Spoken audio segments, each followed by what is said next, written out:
So this evening what I'm doing is touch up the damage from the raincoat impact gun or whatever on these wheels. So I find the handiest thing to do is, I've done 4 of them already, so I removed them completely, removed the nuts completely, and I touch up there. If it needs primer I put it on. In the majority of cases it seems to be scratched just down to the primer, so I can get away with just touching it up straight away. So I've been going around with the mixture of WD-40 and clean engine oil on a rag. I've been rubbing it into all of the crevices there because it really is. WD-40 is great for cleaning paint. It'll actually even clean off surface rust. And I've noticed here there's even bits of tar on the wheels, and if you give it let it sit for a while and rub it, it actually removes the tar. So it really is, it's great stuff. Very cheap maintenance. So the owner said that he wants this looking as good as possible. Those were his instructions. So that's exactly what I'm doing. Stop this from getting any worse as well, because water and dirt and everything will go into this cracked paint and start spreading. Simple as that. And what I'll do is I'll put these nuts on before this paint dries. Because I put it on afterwards, when the paint is dry, it will just crack the paint again. And the damage really does stand out because the primer seems to be kind of a creamy yellow, like, so it's standing out a lot against the greys.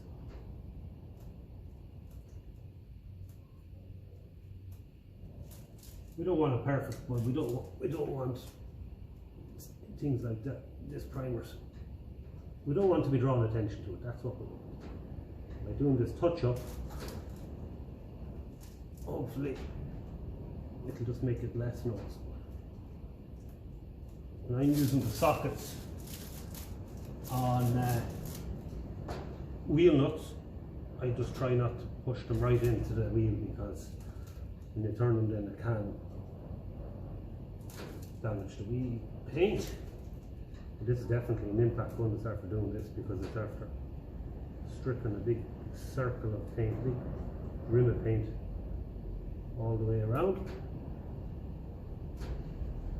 The next job after this is to degrease the track rod ends. As I said earlier, I prefer not to paint them because they're a bit awkward, and they're painting over the treads then that are exposed as well. But I know for a fact if you don't paint them, on this side of the country anyway, being near the sea and the damp winters, that they rust up fairly badly. So 2 coats varnish, fine. Does the trick nicely. I did try to get away with just doing 1 coat before my own, and only to see rust starting on it again. So I'll do 1 coat this evening, and I'll do another coat tomorrow evening. I find the second coat as well, it just seems to get where you might have missed and leave you out here near the sea. If you've missed anywhere, the rust will start and it will travel and travel and travel until the whole thing is just rust. My approach is always not for things like that to be drawing attention to themselves. So I prefer things just to blend in by not looking rusty or not having too much primer of a different colour standing out on the part when it should be painted. That's exactly why I do the likes of this little job. It just won't draw as much attention to itself as having been damaged. And of course it helps keep away rust. These are the 2 things that we want to achieve. I don't think there's anyone out there that would shot blast this rim back to the bare metal, mask off the tyre, prime it and paint it. That's a lot of work.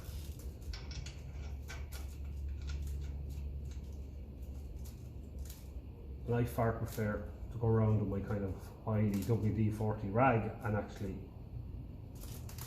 even if it means leaving the paint a little bit dirty looking, if you want to call it that, it is going to preserve the paint in the long run. It's something I like to do on my gold belly over there, because I don't want to paint that at all. I just want to preserve the paint that's on it.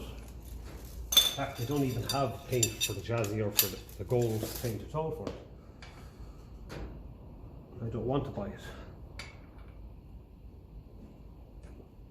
So, onto the varnishing now.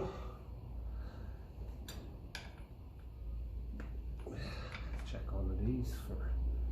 It's crazy, when I was taking off the back wheels first, you could actually hear something not sounding a little bit strange in the axle. Sure enough, we found out what was going on not too long after that. Lovely. That's all you need to do with them. There's no need for over tightening. So let's move on now to our track rod ends. So we're going to give them a degreasing with the degreasing wipes, and then straight in with some clear varnish. So we have our degreasing wipe here. These are actually, there's 2 layers of them. They're great. I've probably mentioned it a lot of times, but they're fantastic. So we'll give all that. Clean up. Leave that dry.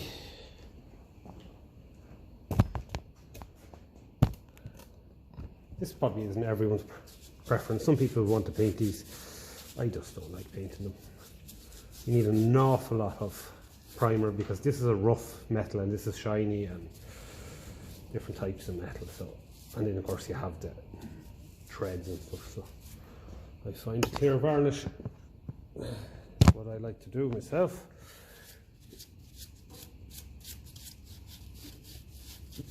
At least it gets on the plastic then.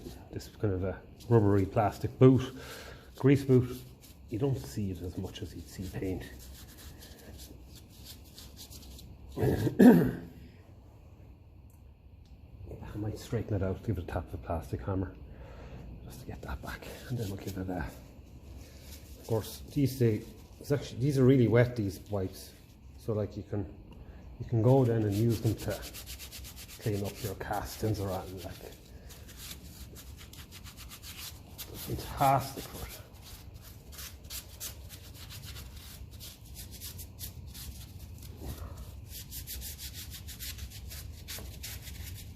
Really are. That kind of stuff. You can keep going until they go dry or too dirty, or they're just spreading dirt, but I find they just seem to keep cleaning. You can kind of, once you can get in to a part, it'll clean it. Really are, they're excellent. Or for tools. Some of the jobs on this now are fairly oily and greasy. Give them a quick wipe of it, one of these, before you put them back in the toolbox, and they'll ready to go again. So that's the kind of stuff I'd use them for.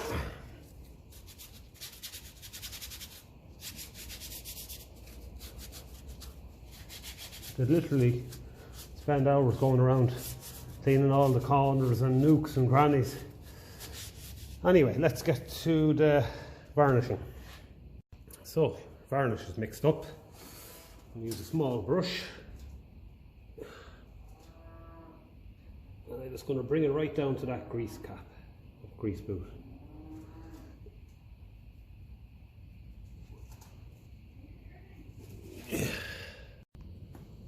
And the same with this one here.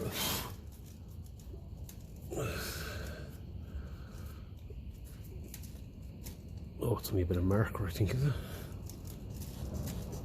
It's rubbing off there anyway.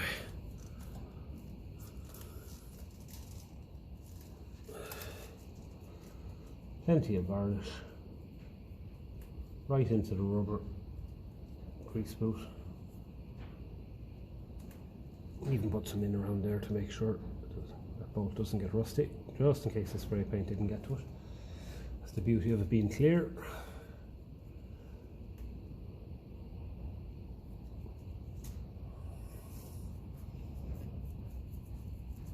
And I will show you now in a minute what happens when you don't clear varnish these, because I can see on the Ferguson 20 over there, I must have forgot to varnish one of them, and you'll see the little ring of rust starting on it.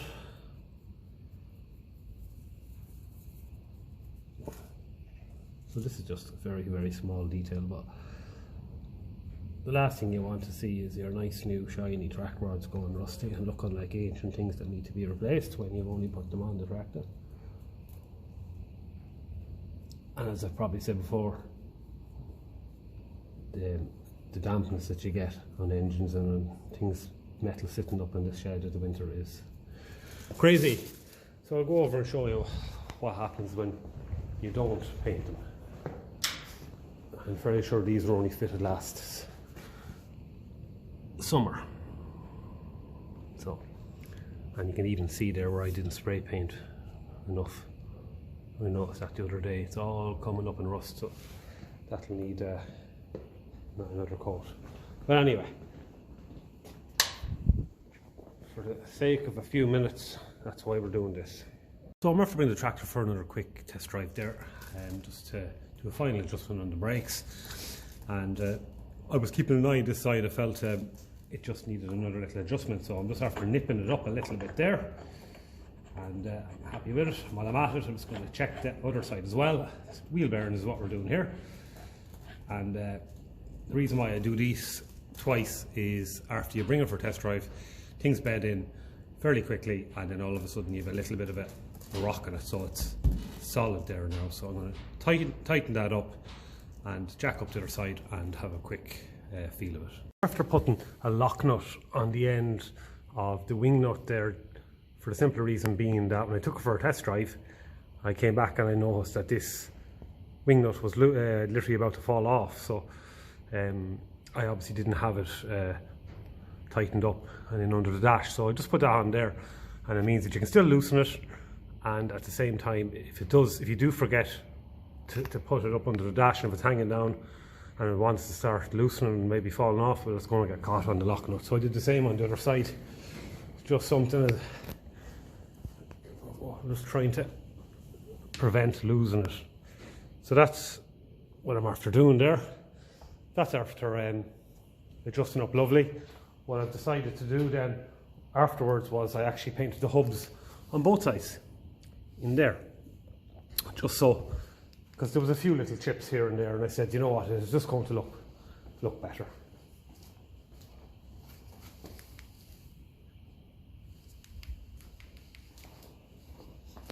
So that's where we're at. I have the mirror adjusted to where when I was driving it I felt it was best. So you can see someone behind you rather than looking over your shoulder. And I've just gone around it, gave the rear brakes a final adjustment, checked all my cotter pins and my brake rods. The last thing you want is one of them falling out and not having brakes on one side.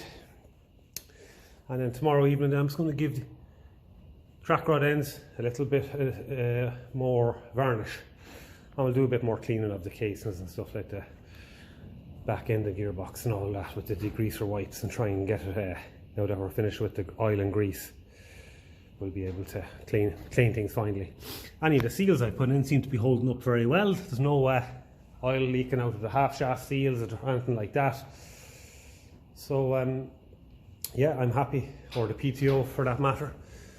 The housings, replacing the housing was a good idea. So we'll leave it there for this evening, and we'll pick up tomorrow evening.